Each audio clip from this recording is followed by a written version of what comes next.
Damos início a mais um programa Anatomia do Poder, em que procuramos levar aos telespectadores de todo o Brasil o que é o poder por dentro e por fora. Vale dizer, aquele poder que os senhores conhecem através da imprensa, das notícias, e como é que realmente as estruturas do poder público e do poder privado funcionam no nosso país. Hoje eu trago para participar do nosso programa um prezado amigo e um dos grandes pensadores sobre filosofia de Estado, sobre teoria do Estado, sobre a função do Estado e dos governos numa sociedade.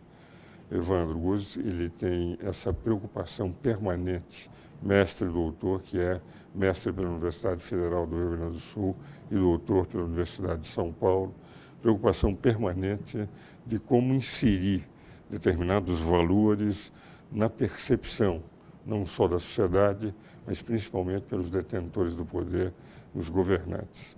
Então, hoje nós vamos falar um pouco sobre o Estado, a filosofia do Estado, a ética no Estado e o pensamento, por que não dizer, cristão em relação ao Estado. Um grande prazer de receber aqui no nosso programa, Evandro, e eu gostaria que você já expusesse um pouco a sua visão da política à luz da ética e de um pensamento cristão capaz de fazer o Estado um servidor da sociedade através de seus governos e não a sociedade um servidor dos governantes, dizendo que eles são os representantes do Estado. Doutor Ives, é um prazer muito grande estar aqui. Nós que aprendemos a gostar do direito também pelas suas obras, já desde a faculdade, e nesse canal tão importante, que mantém uma linha tão séria e tão construtiva para a sociedade. De fato, o que a gente consegue pensar e entender é que, desde o início do pensamento de inspiração cristã, ou seja, desde que as primeiras comunidades começam a se formar, sempre se reconheceu o valor da sociedade humana. Nós podemos dizer que nesse aspecto a fé cristã, católica, ela nunca foi alheia à realidade, ao mundo, às necessidades da pessoa humana. E por isso a gente pode dizer que, num sentido assim amplo, sempre houve uma chamada doutrina social da Igreja.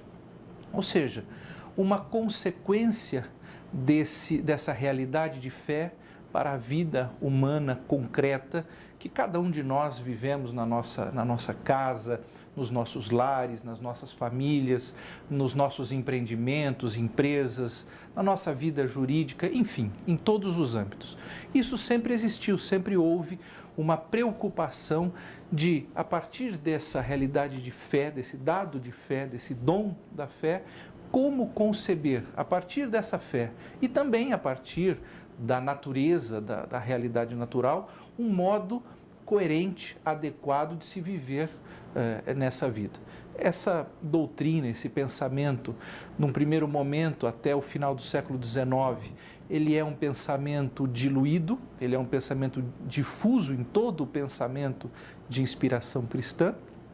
E, a partir de 1891, sobretudo com a Rerum Novarum, nós temos um ensino magisterial, uma especificidade do magistério que passa a cuidar num campo próprio, de uma maneira própria, desses temas que são tão importantes, como o senhor já adiantou, o papel do Estado, o valor da pessoa humana, valores fundamentais como o da liberdade, da propriedade privada, da função social dessa propriedade e assim por diante. Então, são temas que, de fato, são muito interessantes. Aliás, Evandro, é interessante, se você notar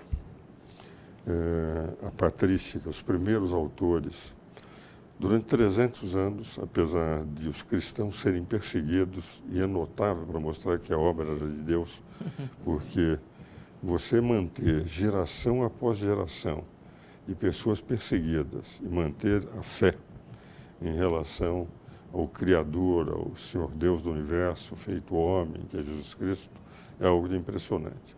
Mas o que impressiona naqueles primeiros tempos é você encontrar todos os cidadãos mencionados nos evangelhos e nos autores da patrística, os primeiros autores cristãos, a preocupação do cidadão exercendo sua função, mesmo no Evangelho. As pessoas são conhecidas pela profissão.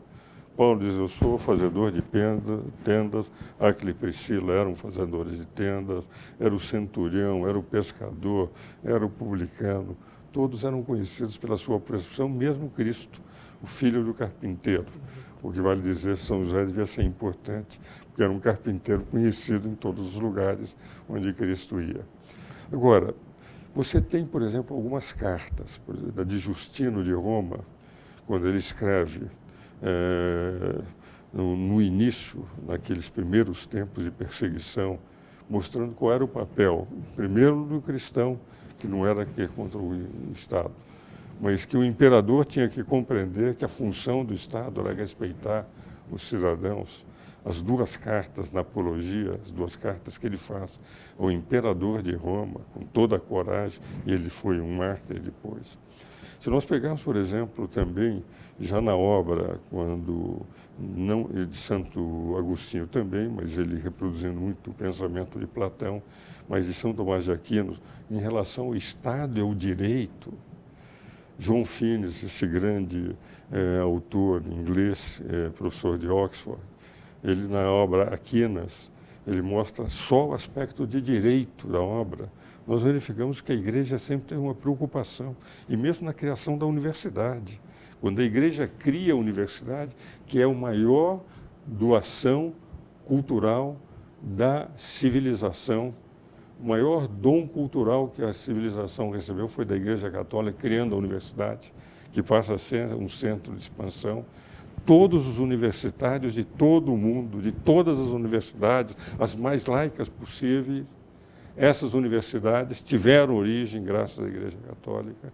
Nós temos essa preocupação. E, como você disse, era difusamente colocado, mas com a Rerum Novarum e depois com o 40º ano Popular e Progresso, daí nós passamos até uma consolidação de uma doutrina social. Então, isso que você coloca, essa difusão não, digamos, concatenada de todos esses estudos, termina no que diz respeito à função social da Igreja, nós conseguimos nesse momento. Não é? E é isso que você está querendo procurar levar a políticos e a pessoas, que é uma doutrina social que pode ser a base de um Estado justo, não é isso? Doutor Ives, o senhor resumiu de uma forma magistral. No fundo, o pensamento corrente na patrística é de que o cristão é para o mundo o que a alma é para o corpo. Exatamente. Ou seja, é possível, é desejável que a influência do cristianismo não seja uma coisa simplesmente etérea ou antinatural.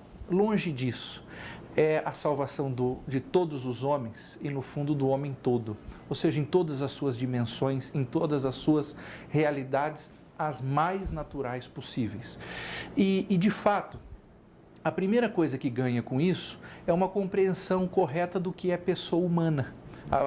O próprio resgate da palavra romana, persona, né, que significavam as máscaras usadas no teatro romano, e quando começa a se perceber o que é essa pessoa. E, sobretudo, a partir da encarnação, ou seja, Deus se faz homem, se faz pessoa humana, o conceito de pessoa humana ganha uma vitalidade que não existia até o momento. Então, começa a se perceber que o homem é, ao mesmo tempo, um indivíduo. Ou seja, para cada um que está em casa ouvindo, cada um de nós somos únicos, não somos capazes de ser repetidos, temos uma liberdade que é única, mas ao mesmo tempo, quanto mais eu percebo a minha individualidade, o quanto eu sou único, mais eu percebo o quanto eu dependo e preciso me abrir aos outros. E quanto mais eu me abro aos outros, mais eu percebo o quanto eu sou único. Então, esse mistério de que, ao mesmo tempo, o ser humano é um ser individual, dotado de liberdade, e isso, nos tempos atuais, é um conceito que precisa ser restabelecido, esse da liberdade, e, ao mesmo tempo, o ser humano é social, ou seja, ele precisa e depende, para ser feliz, de conviver com outras pessoas. E o que o pensamento de inspiração cristã trouxe, já desde da patrística, como o senhor lembrou bem, é que existe um modo racional, um modo ordenado de se viver em sociedade. Claro. E a contribuição que o pensamento de inspiração cristã oferece à sociedade nesse aspecto é incomparável. Não há uma outra instituição, não há um outro pensamento que tenha contribuído tanto para uma adequada percepção do que é a pessoa humana, ao mesmo tempo uma adequada percepção, uma percepção correta daquilo que é a sociedade, daquilo que é a família, daquilo que é a propriedade. É interessante o quanto o pensamento de inspiração cristã contribuiu para uma noção adequada daquilo que é a propriedade privada, o valor dela e assim por diante. Então são muitas contribuições que realmente, quando a gente olha para a história, o senhor citou o exemplo das universidades, que é um exemplo fantástico, mas também os serviços caritativos. É por isso que a gente fica tão feliz quando, no trabalho que a gente tem desenvolvido, nós vemos, de novo, cristãos que percebem que precisam ser como a alma para o corpo, precisam ser essa mola propulsora, esse dínamo, esse canal de atividade para que boas ideias, um pensamento equilibrado possa de fato influenciar na sociedade atual. Leandro, meu caro Ivan, nós vamos agora aos nossos comerciais e vamos continuar falando sobre o mesmo tema.